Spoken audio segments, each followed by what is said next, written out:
So I gave you some assignments yesterday. So I hope you were able to practice yourselves and you were able to auscultate yourselves as well.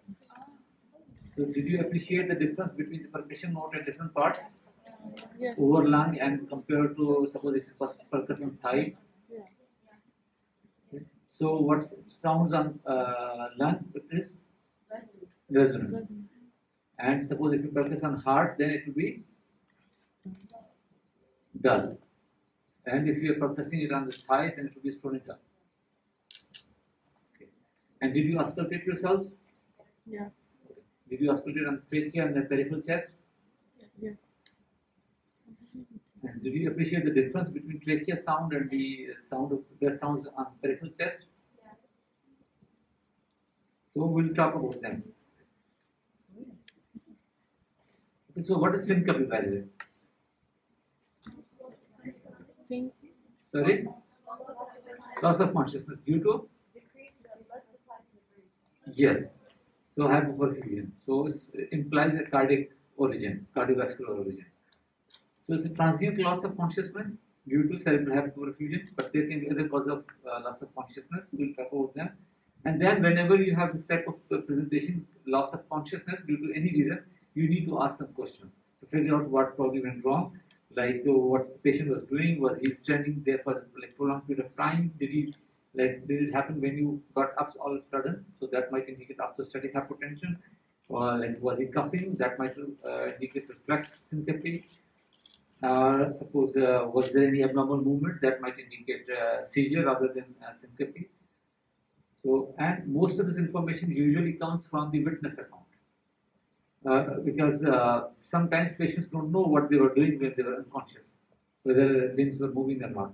Or sometimes when they regain the consciousness, they don't remember what happened and they are confused. So that usually happens with seizures. So the post-ictal period like that, so after the seizure, they are confused for a longer period of time and they don't remember things well.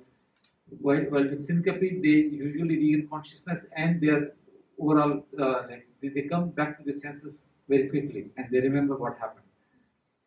And then there's something called pre-syncope or near syncope, which is they don't lose the consciousness completely, but they are about to lose it. So they feel like they are about to lose consciousness. They feel like things are like darkening and they're blacking out. They might feel a little bit dizzy. They might need to sit, but then they again come back. So probably it's a brief period of some hypoperfusion, like some arrhythmia, and then it resolves. So they don't lose consciousness completely. So again, that's very important. These episodes are pre-syncope as well. That indicates something wrong is going on. So someone when comes in with loss of consciousness, you obviously think of different causes of loss of consciousness, and one of them is seizures.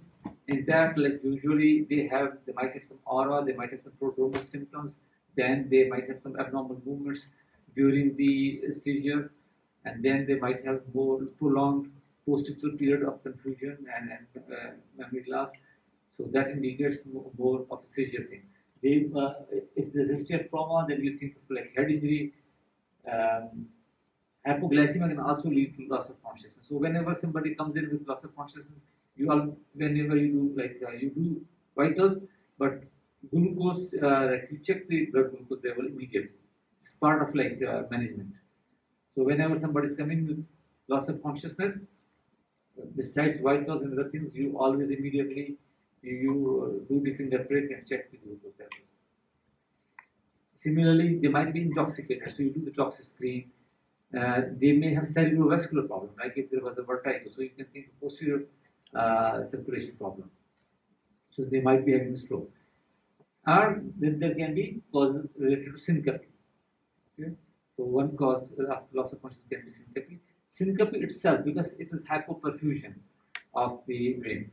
So that hypoperfusion leads to hypoxia, and hypoxia can induce seizure. So syncope can lead to seizure as well sometimes. So secondary hypoxic seizures can happen with syncope. Syncope itself is divided into three types: cardiac syncope, where it's the problem in the heart itself, like arrhythmias, which lead to reduced cardiac output and then reduced perfusion of the brain and leading to syncope. It can be due to orthostatic hypotension. So if there is a problem in the, like if there's a hemorrhage or dehydration, So they don't have enough venous volume, and so the preload is reduced. So that can lead to orthostatic hypotension and hypoperfusion. Usually they might have pre-syncope. And then there's reflex syncope, which can happen with like coughing, with micturition, and so again it's because of the vagal stimulation, more parasympathetic output that leads to decreased cardiac output and syncope or presyncope. Sometimes people just give an account that they woke up at night, they went to washroom, and while passing urine they just passed out. So that's reflex syncope. So now let's talk about ankle swelling or pubic edema. So it can be presentation as a symptom or it can be a sign. So what is edema? Yeah, so in the interstitial space. So fluid in the interstitial space is edema, and when you, so why do you call pubic edema ankle swelling? So why you look at the ankles? Gravity, huh? One thing is like you check at the bony prominences. So you check at the ankle if there is swelling, and then you go proximally. So obviously you check on the knee, and then you check on the anterior spine, and then so you go up like this. But why it is happening at the ankles or feet? Because of the gravity. So whenever there is like generalized edema, so overall we have excess fluid in the interstitial space, so it tends to accumulate in the dependent parts of the body. So, in a normal person who's ambulating, who's functional, the feet become the most dependent part, so because of gravity. So they first develop swelling in feet, and then depending on severity, it can come up and up and up. So again, whenever you find this pedal edema, so you want to also mention the extent. Like, is it only at ankles, or mid shin, or up to knees, or what level? So you check it, and you try to see like how up it is going. That will give you the indication of severity. Okay. And suppose someone who is not ambulating, who is bed bound, hospitalized, so then their feet are not dependent. So where would you check then? At the sacrum. Sorry? Sorry? The jugular vein. No, that's something different. We are talking about edema.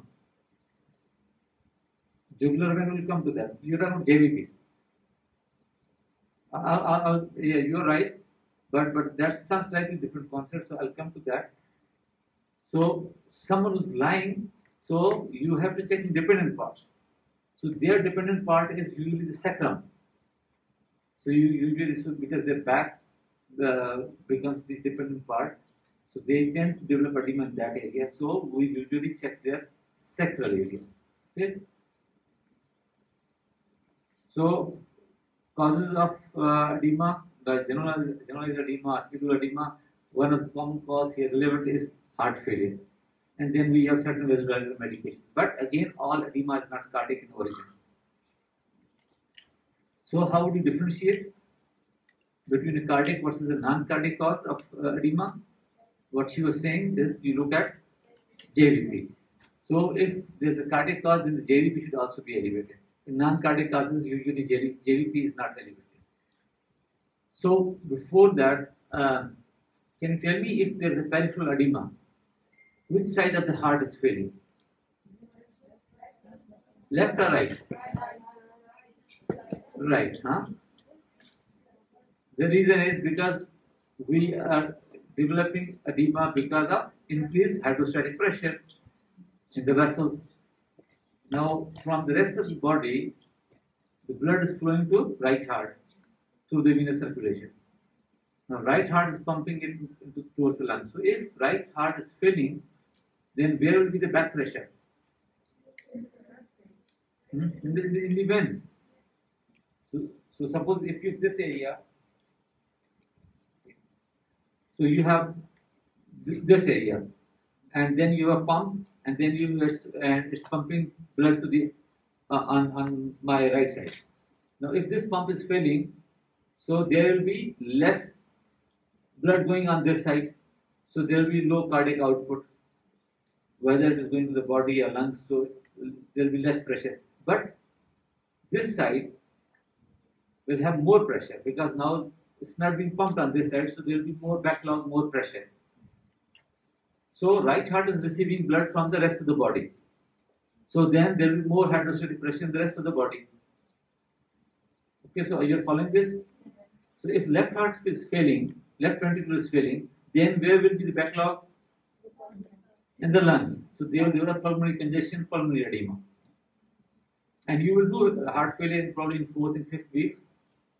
Then you will know more about left heart failure, right heart failure, biventricular failure.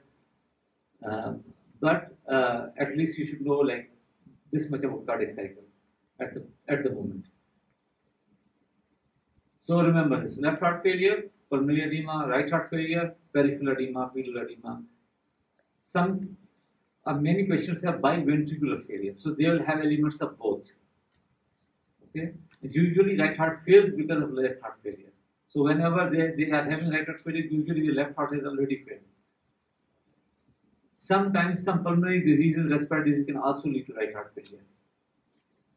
Any idea how?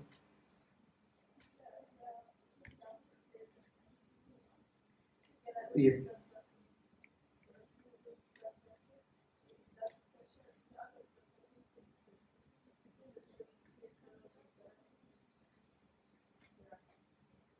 Yeah, so if there's a pulmonary hypertension, if there's elevated pressure in the pulmonary vasculature, which can happen because of emphysema or some other reasons, then it will lead to elevated pressure, and that means right heart will need to work more to pump blood in the lungs, and that will lead to eventually failure.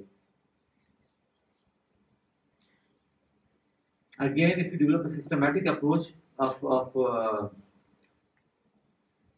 looking at it, the edema, causes of edema, again it will be a lot easier. So, because this fluid leaks into the interstitial space because there is either more hydrostatic pressure in the vascular compartment because of oncotic pressure in the vascular compartment. And similarly, reverse thing can go on in the interstitium as well, like in localized problems, infection, these things. So there can be more oncotic pressure or less hydrostatic pressure in the interstitium that can also lead to localized swelling. But in these cases where we talk about generalized edema, we are talking about the vascular problem. So in the vascular compartment, either high hydrostatic pressure or low oncotic pressure. So if you look at the causes of the high hydrostatic pressure, so you can look for the causes like venous obstruction, cirrhosis, heart failure, pericardial constriction, restriction, chronic kidney disease, pregnancy. All these things lead to retention of fluid, leading to high hydrostatic pressure, leading to edema. Okay. Similarly, low oncotic pressure means low protein. So low protein can be either the person is not eating enough, so malnutrition, or if he's eating, then probably then it's not getting into the body, so malabsorption. If it's getting into the body, then so it's losing from somewhere. And the most common site is kidney. So nephrotic syndrome. So most common cause is nephrotic syndrome of losing protein. That can lead to generalized edema. And a rare cause would be protein losing enteropathy. Again, they lose a lot of protein. In burns also we lose proteins. So those things also can lead to generalized edema. And then the other thing, liver also synthesizes albumin. So if there's cirrhosis, that can again lead to low oncotic pressure. So there are certain diseases which can contribute in both mechanisms. Like cirrhosis leads to low oncotic pressure as well as elevated hydrostatic pressure. Similarly, kidney disease can lead to increased hydrostatic pressure as well as low oncotic pressure. If it's losing protein as well. If it's just renal failure but not nephrotic, then they will have just hydrostatic pressure. But if it's a nephrotic, then they will have low oncotic pressure. So kidney can relate to both problems. Okay. We talked also, you need to know if there's a swelling of pedal edema is unilateral or bilateral proxy, and then you need to look at how what's the proximal extent, which we talked about, pitting versus non-pitting. So what we are talking about is usually the pitting edema, but then there are some causes which can lead to non-pitting as well. Cardiac causes usually congestive cardiac failure. Sometimes it can be isolated right heart failure. A pulmonale, as we said, like suppose if it's happening because of some pulmonary cause, so we can call it pulmonale. Calcium channel blockers are notorious for causing pleural edema. And then there are other causes including nephrotic syndrome. This is the pitting edema. Again, this for unilateral localized problem like deep vein thrombosis, soft tissue infection, trauma, immobilization, stroke of one side. And bilateral, again, you have heart failure, you have nephrotic syndrome, cirrhosis. These are very common causes. Again, suppose if there's a patient with generalized edema and you don't know whether it's a nephrotic syndrome or a heart failure, so you look for the JVP. Because it's a right heart failing, so when the right heart is failing, so the back pressure we are saying will go in the venous circulation, huh? But before that it will go in the right atrium. Because from veins it's coming to right atrium, from right atrium it's coming to right ventricle. So first the pressure will go up in the right atrium and that will be reflected in JVP. So JVP will also be elevated. Okay, so yeah, so this was the homework which you did. And talk about that. And before going on to this physical examination part, I usually give a couple of examples just to emphasize the importance of thorough examination. Like you should not shortcut the examination. I think from that video also you realize how important it is. If they had examined that lady in time, probably her breast cancer would have been detected much earlier. So besides that, I also give a couple of other examples, which probably I saw myself, I heard from my friends, from my teachers. So there was one polytrauma case. I've seen that patient because he was there in the hospital for more than a month, and I was rotating in orthopedics at that time. But I was not in the ER when he presented. So he had a motorbike accident, but he was wearing helmet. So also we used to bring people to his bedside just to show him and just to emphasize on the importance of wearing helmets, because he had fractures everywhere, like femoral fracture, radial fracture, tibial fracture, rib fracture, fracture in the hand, fracture in the ankle. Like you name a bone, it was fractured somewhere. So many fractures, but his skull was intact, and he survived, and eventually he healed over a period of months. So when he was brought in, so what happens when a trauma case comes in? Usually first the neurosurgery goes in, they check. If they rule out, like they say, okay, from our side he's fine. What is it? There's something sitting. Is there some recording going on? Yeah. Hmm? Yes. Why? For the students. If you don't like, I can stop it. It's I'm okay, sorry. but at least it's courteous to ask the faculty, whoever is coming in, tell them, okay, we want to record. Sorry. Without informing them, you should not do that. If you want recordings, we have recordings from previous years as well, which are proper, like formal recordings done. Without telling someone, it's illegal as well. Like you should inform the faculty, especially those who are coming from outside. They can be very unhappy about that. Mm. So I don't have a problem with this, but you should get permission and inform them that we want to record. Is it okay? And if it's okay, then you do the recording. You don't do it like this. And I hope this is for the whole class. Yeah, it is for the whole Okay. class. Only disadvantage is then people don't read from books. That's why I don't like recording. I personally want people to read from books. Unfortunately, here students have stopped reading books. They just go by the slides, and if they have recording, then if they want to know more, they just listen to the recording. And once they know there's a recording, then they don't pay attention during the lectures as well. They are kind of sleeping during the lecture, or they are not there immediately. And okay, it's up to you. I don't have a problem. Okay, so this patient had so many bones fractured, but he survived. Now in the ER, obviously neurosurgery came in. They said, okay, from our side he's okay. Then cardiothoracic surgery, then general surgery, and in the end orthopedic surgery comes in. If everyone else is fine, then they take over. because you first want to address the urgent issues. If there's a problem with the neurosurgery like brain or vertebral column, you want to fix that first. Then cardiothoracic problems, then general surgery problems, and then you fix other bones like broken bones. So everyone cleared him. Orthopedics were about to take him to OR to fix his bones. Still he was in the ER, and then one of the fellow, I don't know whether it was orthopedics or it was general surgery, but this guy said, we did not do a digital rectal examination on this patient, I need to do this. Now you just imagine how difficult it is to move that patient. And obviously they do the imaging studies to see which bones are broken or what is going on. So he said, no, we need to DR it. He insisted, so eventually they kind of log-rolled him on one side, and DRE was done, and the tone of the anal sphincter was reduced. And that alerted them, and they said, why the tone is reduced? They went back to the imaging studies, probably they did some more imaging, and they found a vertebral fracture. So the neurosurgery had to take him in and fix the vertebral fracture first. If they had not detected that in time, he might have been paraplegic for life. So look at the importance, and even like because of the fracture, he had some damage and he lost control of his bladder, and it took a couple of months to regain that control, but eventually he regained that control. But so the complete thorough physical examination is very important. There are other examples, but we don't have time. But never shortcut examinations.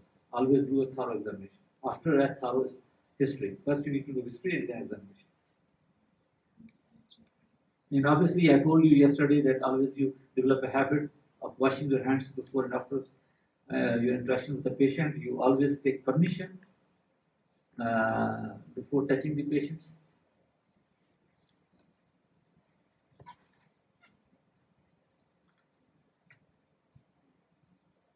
So you take their permission, you respect their privacy, so you expose only the part which you are examining. You inform them what you are going to do. So, because, like suppose if you are checking for the water hammer pulse in the aortic regurg case, so what we do usually we elevate the arm. Like we do it with both hands. We are holding the one hand with our hand, and my other hand would be on the forearm of the patient. And then I will all of a sudden elevate his arm, whole upper limb, and then I will feel the pulse on my palm, on his my palm which is touching the patient's forearm. So that's water hammer pulse that happens with the aortic regurg. So if I don't tell the patient what I'm going to do, all of a sudden I will just raise it, and if he has a problem here, severe pain, if he's not able to move his shoulder, so imagine how much pain he would be in. So always just tell them what you are going to do, and in such scenarios you ask them like, do you have any pain in the shoulder? I'm going to move your shoulder, move your arm. So always just keep telling them what you're going to do, and never touch a patient without their permission. And obviously you do these vitals and then the general physical examination. And in any examination, you have these 4 components of inspection: palpation, percussion, and auscultation. You are familiar with that. Inspection is very important. You should develop this art of observing. Again, we don't have enough time, but I need to give this example. Like again, during the teaching round, one of the surgeons was teaching the students in the same medical college where I was. So on a patient, now this was not this surgeon's patient. He was chair of surgery, but it was not his patient. The student presented that patient, and then he said, "Okay, examine this patient." And so obviously you start with inspection. So she inspected, and then she was about to touch the abdomen for palpation, and then he stopped her and he said, "Okay, first tell me what did you see?" And she only thing she saw was a laparotomy scar because it was post-op patient, and he had gut anastomosis done, so some gut problem. So he said, "What else?" Nothing. And then this surgeon only checked his pulse. He did not touch abdomen of this patient. He just observed. And then he said, "This abdomen is not moving with respiration as it should move normally. So that means there is something wrong." So he called the resident of the team. He said, yeah, in the morning this patient also had some fever, so we did a CT scan and there was no leak in the anastomosis. That's what we thought, and there was no leak. So we thought it's probably atelectasis, so we'll do just like ambulation, all those things. He said, no, you need to check it. So then the consultant of the patient was called in, and this guy convinced him, they took him to OR, and then they found a leak. So the anastomosis was leaking, and because that was causing peritonitis, irritation of the peritoneum, and that's why he was not moving his abdomen. So you just realize the power of observation. So you don't rely on just lab workup and imaging studies, look at the patient as well. And I think that the girls and ladies are more suited for this art because you are very you can pick up subtle differences, like the way you pick up the differences in the clothing and all those things, and the makeup and all those things. Like so, the matching of different things, and if someone is saying something, so girls are very good at that thing. So you need to develop, you need to transfer that art to the human body and the human physiology and how it functions. So you should pick up any abnormality that comes in your visual field. You should develop that interest and passion to look for those things, and then eventually you will be good at it.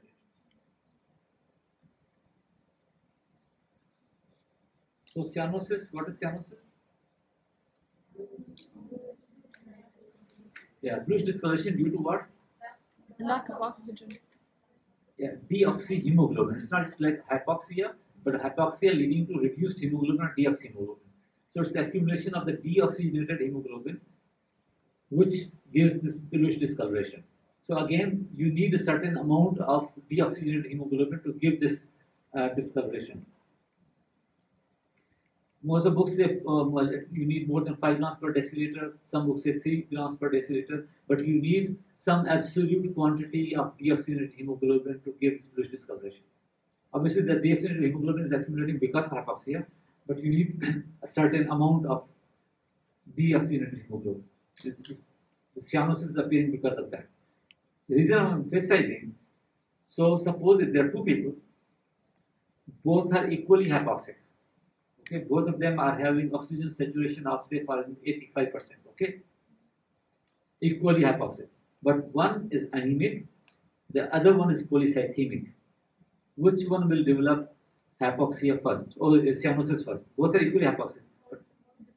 Sorry, polycythemic, because he has more hemoglobin to have this absolute amount of deoxygenated hemoglobin. So he will reach this threshold first because he has more hemoglobin. So he will develop cyanosis first compared to anemic person. Anemic person may not develop cyanosis, he will develop cyanosis much later. So again, you should not just rely on cyanosis. Okay, he's not having any cyanosis, so probably no hypoxia. No. Usually these elderly patients who have heart failure, they might have anemia as well.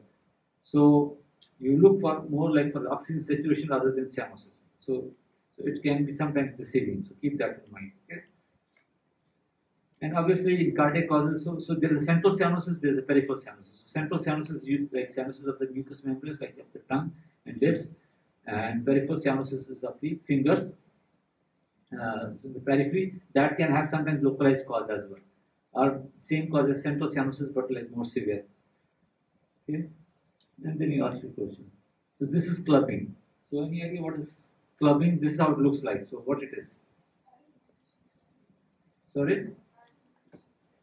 No, not iron deficiency anemia. It's because of Iron deficiency anemia leads to polyonychia. It's because of a heart failure or lung Yeah. problem. Yes, heart failure can lead to. So usually chronic hypoxic conditions, but there are other conditions as well can lead to clubbing. So why the fingers are looking like this? Because the oxygen isn't reaching the. No, so low oxygen like swells up the fingers. How? Is there edema?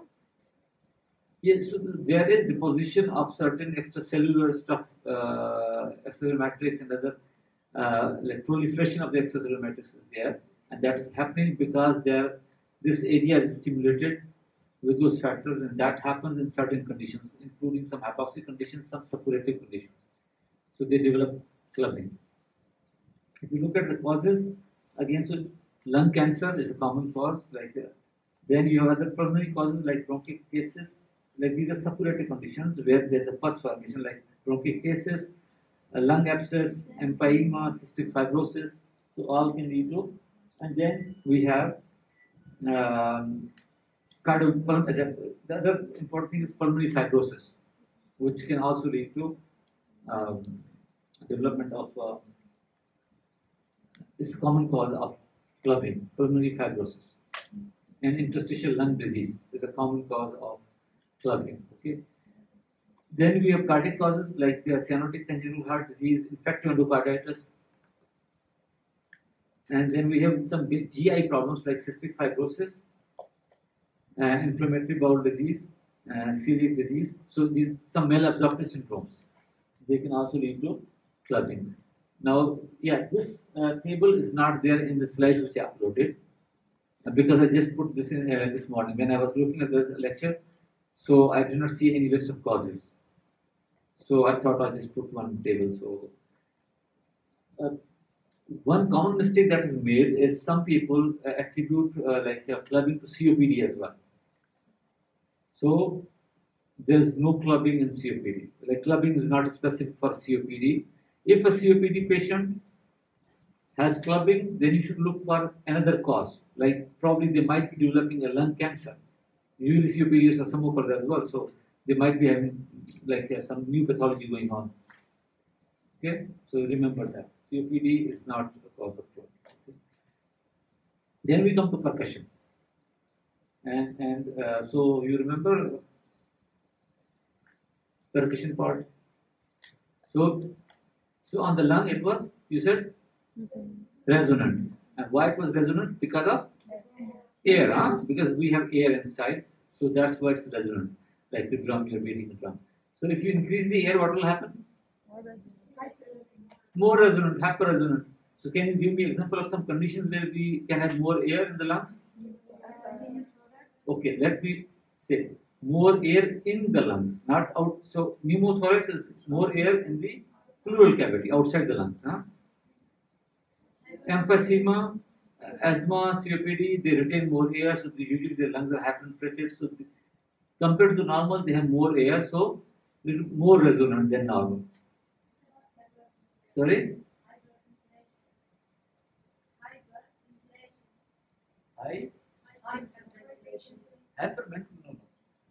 Hyperventilation is like you're breathing more, but like that doesn't mean that you're retaining more air in. You're exhaling as well. You're not retaining it. But if you like breathe in a lot and then you hold your breath and then you focus, yes, obviously it will be more resonant.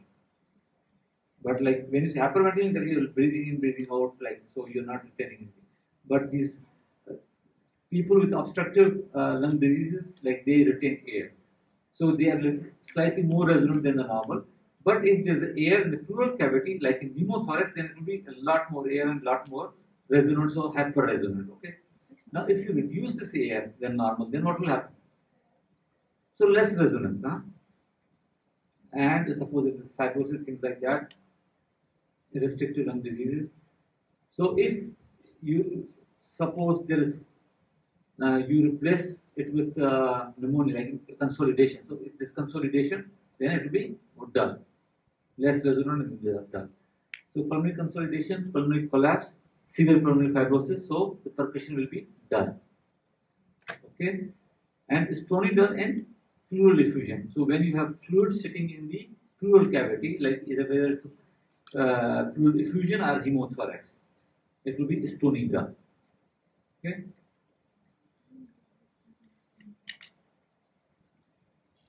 So now let's come to auscultation. So I put this picture of a stethoscope just to show you these two parts on the chest piece. One is bell, this is bell, and this is used for low frequency sounds. And the other part, this part is diaphragm, where you have literally the diaphragm placed in. So this is for high frequency sounds. Most of the sounds that reach the chest wall in the respiratory system are low frequency. So bell is much better. It's a common practice to use only diaphragm. In the most of the case, they only use diaphragm. Yes, you can hear breath sounds, but like you will hear a lot more information with the bell. In cardiovascular, you have both types of sounds, so again, you want to use both bell as well as diaphragm in cardiac examination. So this is important. Again, if you press your bell on the skin tightly, then it will function as a diaphragm. The skin will function as a diaphragm. So again, you have to be gentle. And especially if someone has hairy skin, then diaphragm will become difficult to use because of this movement of the hair under the diaphragm, it will give you rustling sound, so you won't be able to appreciate breath sounds. Okay. So we talked about these things. So normal vesicular breath sounds. These sounds which we auscultate are produced because of turbulent flow. Okay. Whether it's air or blood. When we speak of cardiovascular sounds, we're talking about the turbulent blood flow. When we are talking about the respiratory system, we're talking about turbulent air flow. But it is the turbulence in the flow that is leading to generation of certain vibrations and which are perceived by us via stethoscope. Okay? So that produces these sounds. Some sounds are normal, some sounds are abnormal, okay? Which we call adventitious sounds. So turbulent flow in large airways, and usually this happens in large, like when we speak of respiratory system, large airways. In large airways, I don't mean only the trachea. Okay? I mean the main bronchi and the other, all the bronchi, not the bronchioles, but all the bronchi which go in the periphery as well. So all these bronchi are bigger airways. They have turbulent airflow and they produce a sound.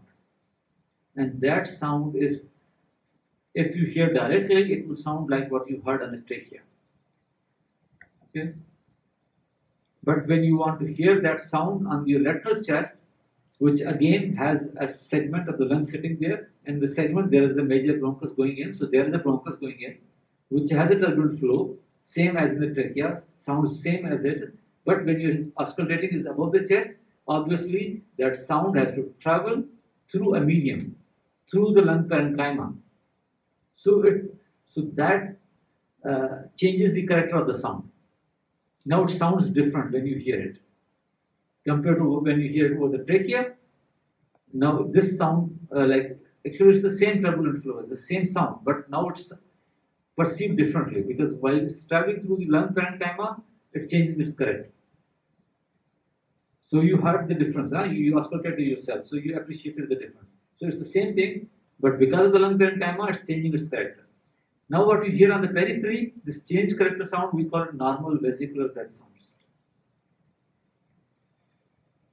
And what you heard directly on the trachea, it's bronchial breath sounds. It's the same air movement, but it's the perception because of the change in the medium. Okay? So the intensity of the breath sounds relates to the airflow. How much is the airflow? So if something diminishes the airflow, again the quality will change, or the intensity will change. So there can be diminished breath sounds in certain situations. Or also depends on the tissue through which it's passed. Okay. So it also indicates regional ventilation. So what could be the possible causes of diminished breath sounds?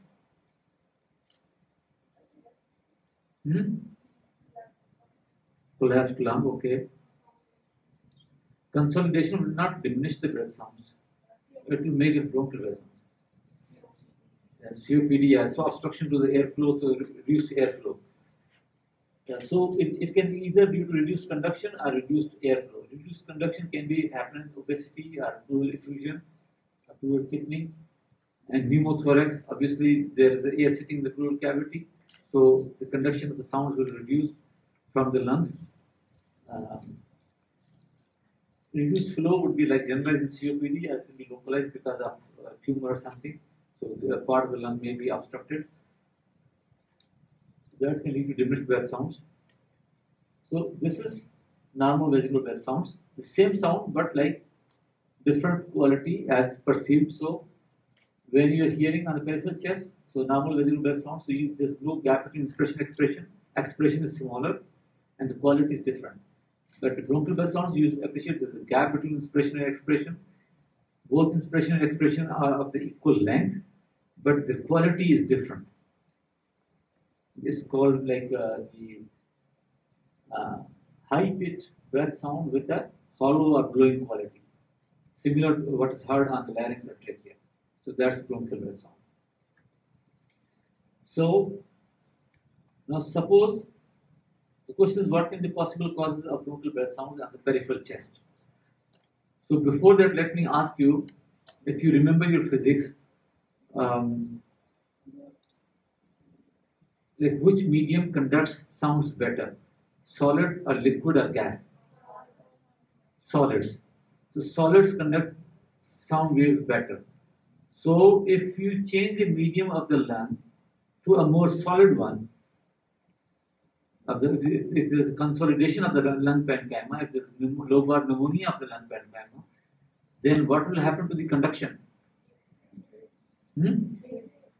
Yeah, so the conduction will be much better. If the conduction is much better, then what was on the trachea can be heard on the peripheral chest as well. Same quality. So that's why, and so when you hear in the periphery bronchial breath sound, that means now the sounds are being conducted much better. So that means there is some consolidation. Some medium has changed. So now you understand the reason behind it. So when you hear bronchial, you immediately think of change in the medium. Or if you change the medium such that the conduction reduces, then the sounds will be diminished, or there will be no sound. Okay. Again, for consolidation, to have this bronchial breath sound, you need to have the intact bronchus. The segment which is consolidated, you need to have the intact bronchus to have the turbulent airflow and being conducted much better. But if the bronchus itself is obliterated, then there will be no airflow, no breath sounds. Okay. Probably in X-ray, did you look at the air bronchogram? Okay.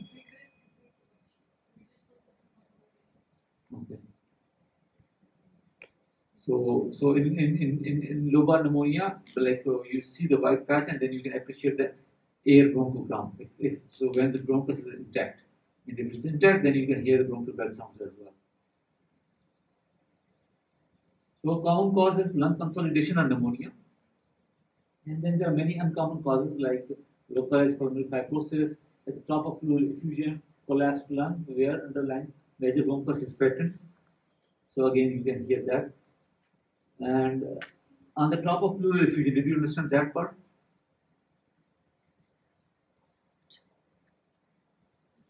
That's why I brought these photos here. Suppose this is pleural effusion. This is empty bottle. So here, like it's normal air. This is pleural effusion sitting in the pleural cavity. Here, in the normal lung, there should be normal breath sounds, normal vesicular. On the pleural effusion, breath sounds will be highly diminished or no breath sounds. Okay. But on the top of pleural effusion, because this pleural effusion is compressing the lung, so this part will have some compressed lung. So because of this compression of the lung, in this region you might hear some bronchial breath sound. Okay, only on the top of pleural. But in the exam situation, we won't ask this thing. Okay, when we say bronchial breath sounds, we are usually talking about consolidation. When we want to talk about pleural effusion, we'll say diminished breath sounds or no breath sounds. We won't say bronchial breath sounds, because we don't want to trick you. Oh no, on the top of it you can hear it. So, but you should know this, like for your own learning, that on top of it is possibility.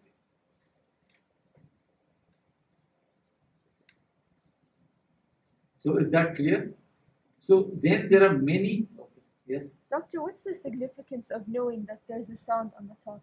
Sorry. What's the significance of knowing that there is a sound at the top of the pleural effusion? What's the significance of knowing the? Yeah.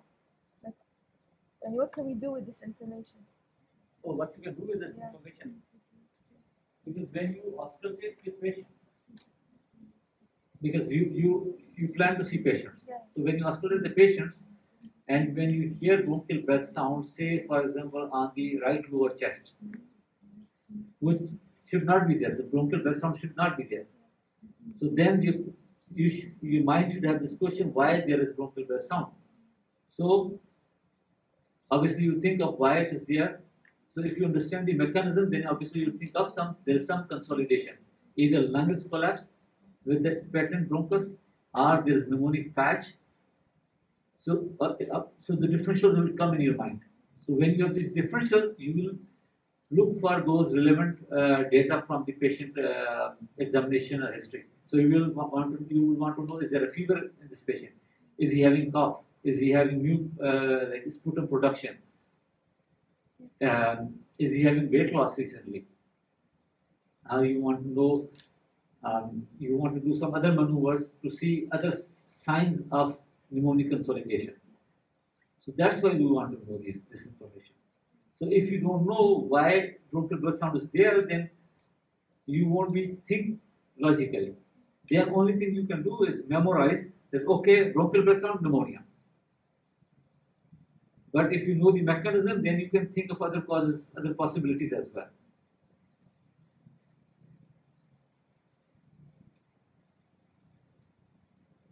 How much time is there? Oh, I'm 5 minutes over. Okay, so let me try to finish it. So then there are many fancy names. I don't want to confuse you with those names because you will learn them over a period of time, especially in the respiratory component. So I don't want to cause any panic, but there are so many names when we speak of breath sounds and adventitious breath sounds, which all are related to the transmission and conductance of the breath sounds. The same mechanism, depending on the medium, you are changing the medium, you make it solid, you improve the conductance, the sound quality will change, you reduce the conductance, the sound quality will change. So all these different fancy names like egophony. Egophony is like when you ask the patient to say A, it will sound like, no, when you ask the patient to say E, and you are auscultating, instead of E, you will hear A. Hold on.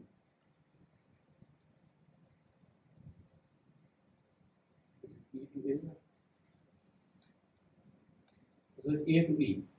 So when the patient says A, it might sound like E. It's the other way. So it sounds different. So this transmission. Then there is something called like, see, so many names. Bronchophony. Again, it's the improved transmission through the consolidation. So you ask them to say 99 and you're oscillating different parts. And in some parts you hear louder than the others. Or you ask them to whisper. Usually whisper is not transmitted. So normally you should not be able to hear while auscultating. But if they have consolidation, so you will be able to hear that whispered sound as well. So that's called whispering pectorally cooing.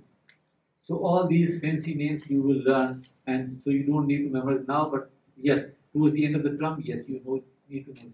Vocal resonance, again, it's the transmission of sound. So it's better transmission means consolidation. So if there is decrease in pleural effusion and pneumothorax, increase in consolidation. So all these things are similar. They are just different ways of examining it. Okay, but so suppose if someone who has bronchial breath sounds and egophony, has fever and has cough, that means this patient has pneumonia, very obvious, because he has fever, this means infection, along with cough, along with bronchial breath sounds indicating consolidation, so pneumonia. Good. So again, try to revise these things as you go along. Probably now if you read, probably you won't understand many things, but the respiratory component later when they're doing those things in the clinical lectures, then revise this thing, as well as from the McLeod. Very quickly, do you want to do it now or you want to have? Huh? Okay, let me try to finish the respiratory sound JVP and the murmurs. Probably I can have another 15-20 minute session. Okay. Crackles are like, so we have more respiratory sounds like crackles. Crackles are what, like when the small airways are collapsed and when on inspiration they pop open, so that produces a sound. That's what we call crackles, because they're interrupted, so they are called non-musical. Crackles are also called crepitations. They are also called wails. So they can happen in different diseases. We will go over them. They can have different quality as well. So usually they're fine, but if they are caused because of the airway secretions, when air passes through those secretions, they can also produce these gurgling sounds. Those are called coarse crackles. So it can be coarse crackles, it can be fine crackles. Usually they are during inspiration, but some situations it can happen in both inspiration and expiration. We call it biphasic. Again, you will learn it a little bit later in the pulmonary component. Like if you rub your hair near your ear, you rub your hair between your fingers next to your ear, and you will hear something. Can you hear something? So those are fine crackles. And if you have Velcro and you just open it next to your ear, then you will hear something. That's again crackles, but a little bit more coarse crackles, I would say. Okay? So that's the type of sound. So that when there's a fluid as well, suppose in pulmonary edema, so you will hear crackles. So like fluid, so when the air is passing through narrow lumens, so it produces a musical sound, and we call that bass. Again, it's because of oscillatory movements of the airway walls, and because the narrowing happens more during expiration. When we are inspiring, the airways dilate. When we are expiring, the airways are narrow. So the wheeze is heard more during the expiration. If you are able to hear wheeze during inspiration as well, that indicates severe disease, severe narrowing. Okay. So obviously it's louder on expiration, and then there's another term called rhonchi. Now rhonchi is similar to wheeze. Sometimes we use it interchangeably, like there's the same meaning. Some people try to differentiate between rhonchi and wheeze. Slightly different quality, different pitch, but similar. So don't get confused with that. And when we have wheeze, it can be polyphonic or monophonic. Vocal resonance, we spoke about it. So again, it's a low pitch sound again.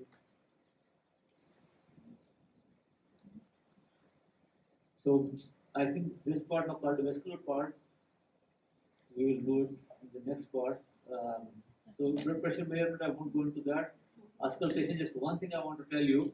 The same thing, we are talking about the turbulence of the flow. So here you can see the valvular areas are different compared to the auscultatory areas. So this valve, see, pulmonic valve is on towards the right and the aortic valve is towards the left. But aortic auscultatory area is towards the right side. Pulmonic auscultatory area is to the left side. Why? Because the blood is flowing from here to this side. So this is the direction of flow. So this auscultation is for the turbulence, which is dependent on the direction of the flow. That's why this is the auscultatory area for the aortic valve. And the pulmonic valve is on the other side, because the pulmonic flow is directed this way. Okay? So you understand the difference. So you should know the auscultatory, which you do in proscles. You have these hard sounds, S1. So which, like opening of the door or closing of the door, which produces more sound, louder sound? Closing of the door. Similarly, closures of the valves produce, it's not the closure producing the sound, but it's causing the vibrations, more vibrations and more turbulence, leading to production of a brief sound. So closure of the mitral and tricuspid valves produce S1, which happens at the beginning of the systole. And at the end of the systole, we have closure, at the beginning of diastole, we have closure of aortic and pulmonic valves. So we have S2, and sometimes you can hear both components separately, like aortic closure and pulmonic closure, A2 and B2. And then there's a split, and there are disorders where the split can change, it can become fixed, or it can get reversed. So that's separate discussion. And then you have additional sounds like S3 and S4. S3 is because of more volume overload. So that happens in hyperdynamic circulation. So it can happen in sometimes normally it can be present in some adolescents. It can be present in pregnancy, in anemia, but like it's also present in abnormal conditions like congestive cardiac failure. You can hear S3. So it can happen in both the normal as well as abnormal. S4 is a pressure overload. Atrial contracting against the non-compliant ventricles. So this is always pathological. S4 is always pathological. When you go back, just spend time with this diagram. We will do this more in our physiology lecture. We have one physiology lecture, one cardiac cycle and conduction. So we'll go over this. You need to understand this really well. Spend a couple of hours with this diagram. You need to understand each and everything in this diagram. This will help you to understand the whole pathophysiology of the heart and the cardiovascular system. Most of these things. So just spend time with this diagram. JVP, I think we'll talk about. So what do you think? Can we arrange another 20-minute session for JVP and murmurs? Okay, we can see. Same thing I can do with the boys. So I'll try to find a slot. Empty slot, so half an hour I'll keep the slot and probably hopefully 20. Okay? Thank you, Doctor. Right.